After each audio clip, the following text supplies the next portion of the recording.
Baik, selamat pagi Bapak dosen dan teman-teman semua.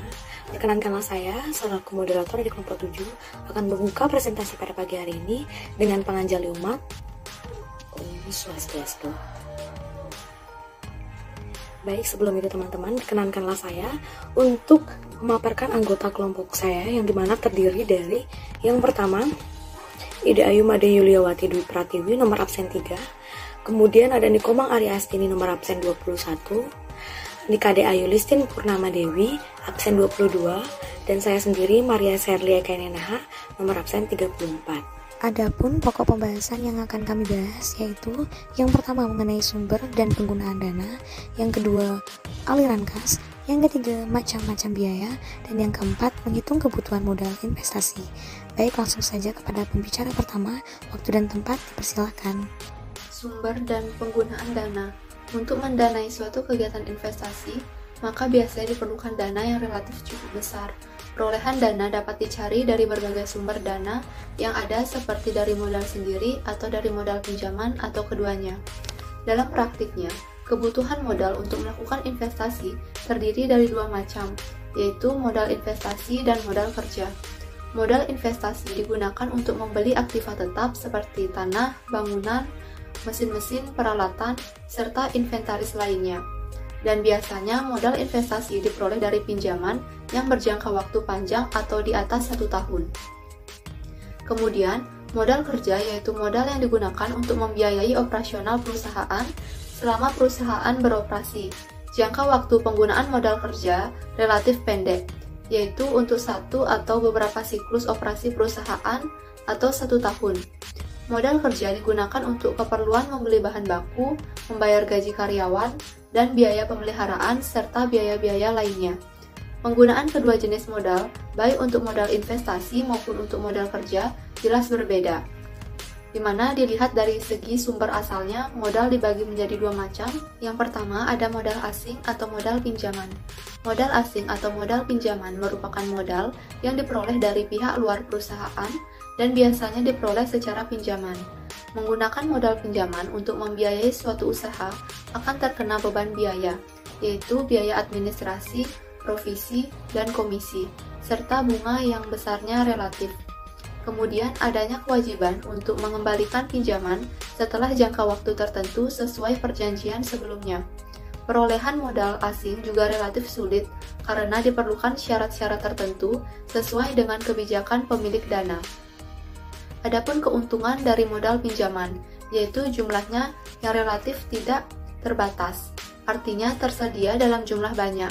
Di samping itu, dengan menggunakan modal pinjaman, biasanya timbul motivasi dari pihak manajemen untuk sungguh-sungguh mengerjakan usaha yang dijalankan.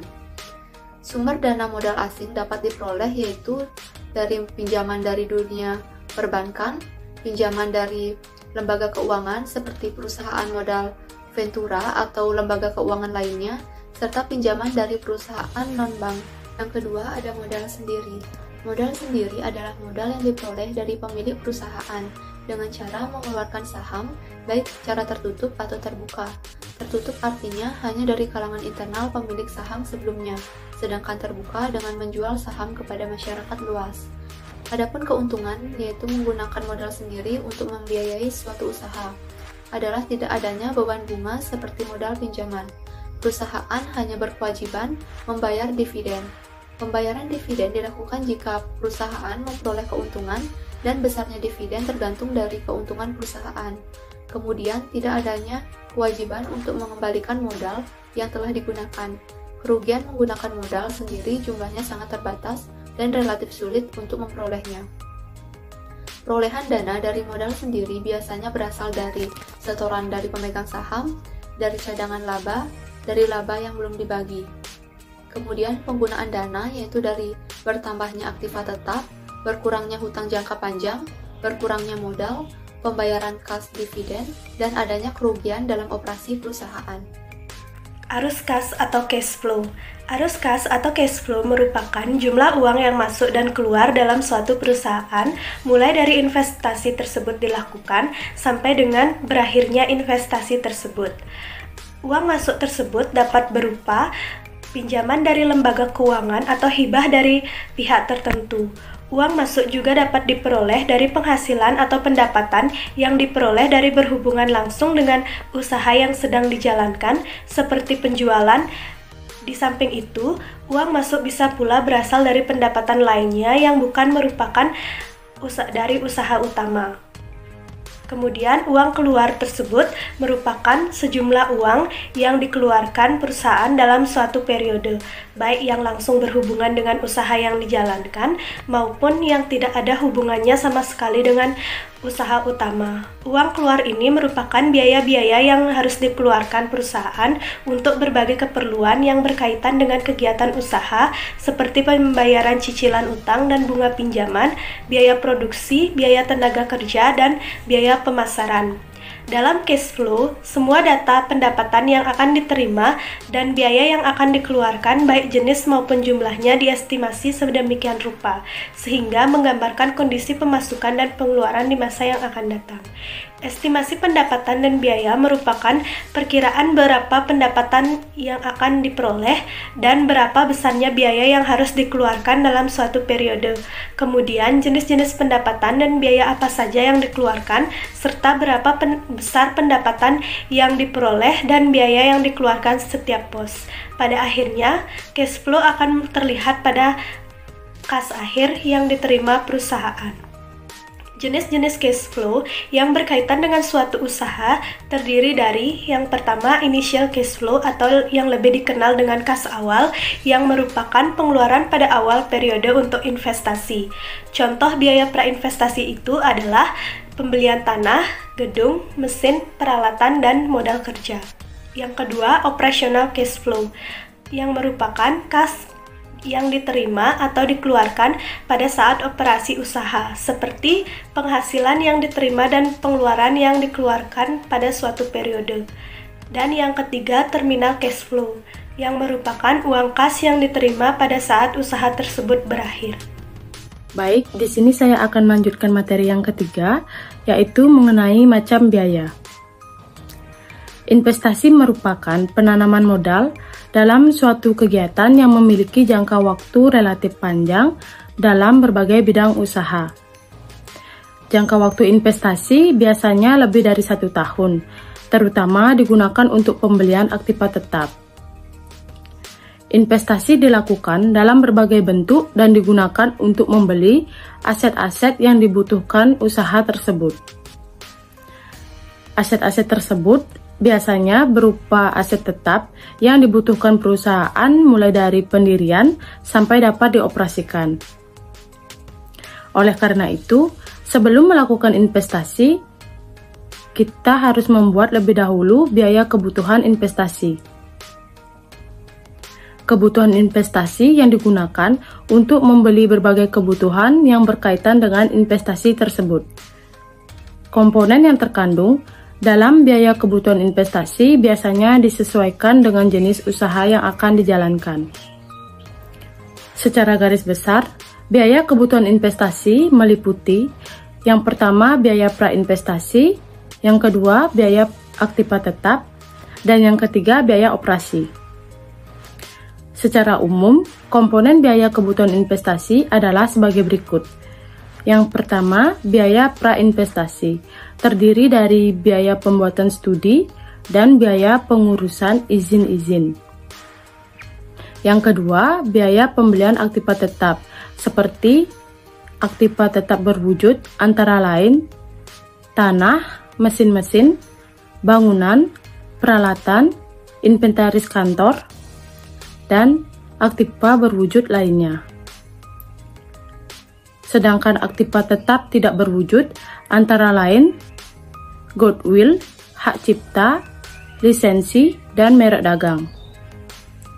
Selanjutnya, biaya operasional yang terdiri dari upah dan gaji karyawan, biaya listrik, biaya telepon dan air, biaya pemeliharaan, pajak, premi asuransi, biaya pemasaran, dan biaya-biaya lainnya.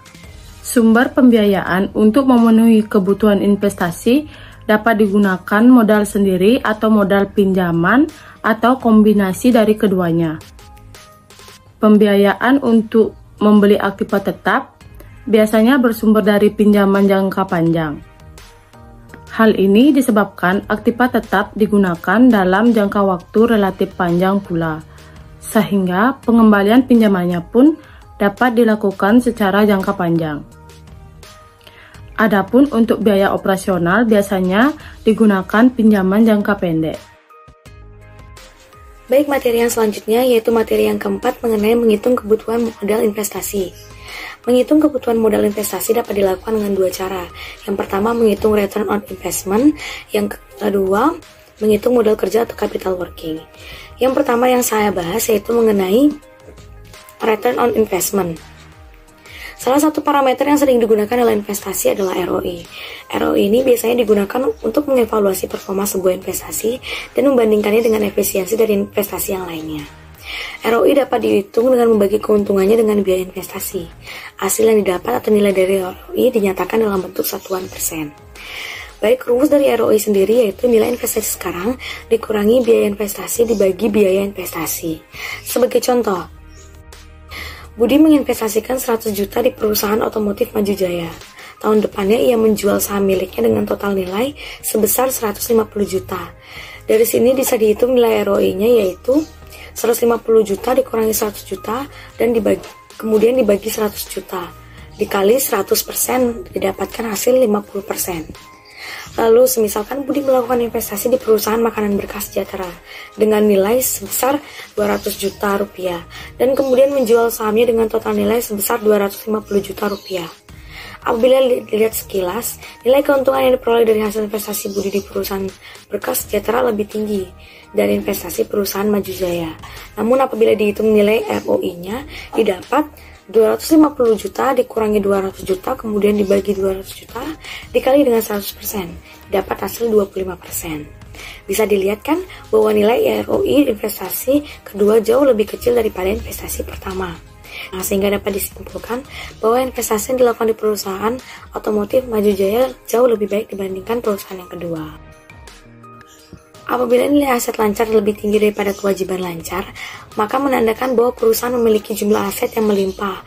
Sebaliknya, ketika jumlah kewajiban jauh lebih tinggi, maka perlu dilakukan pengurangan biaya operasional.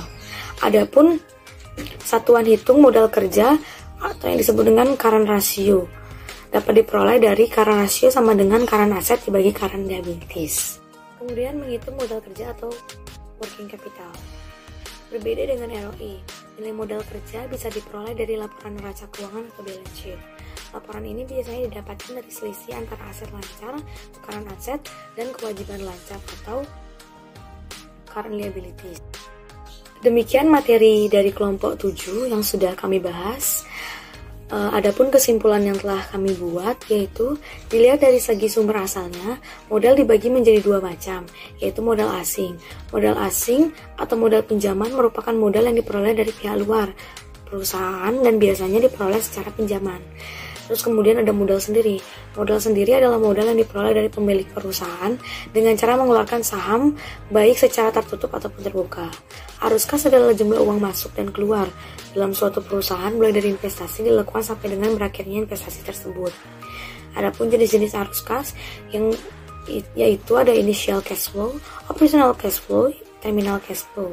Secara garis besar biasanya kebutuhan investasi terdiri dari biaya prainvestasi, biaya aktiva tetap, dan biaya operasi. Baik, sekian dulu presentasi dari kelompok 7. Kami mohon maaf apabila dalam presentasi kami terdapat kesalahan kata atau kata-kata yang kurang berkenan. Demikian yang boleh kami sampaikan. Kami tutup presentasi pada pagi hari ini dengan para mesanti. Om Santi Santi Santi Om. Terima kasih.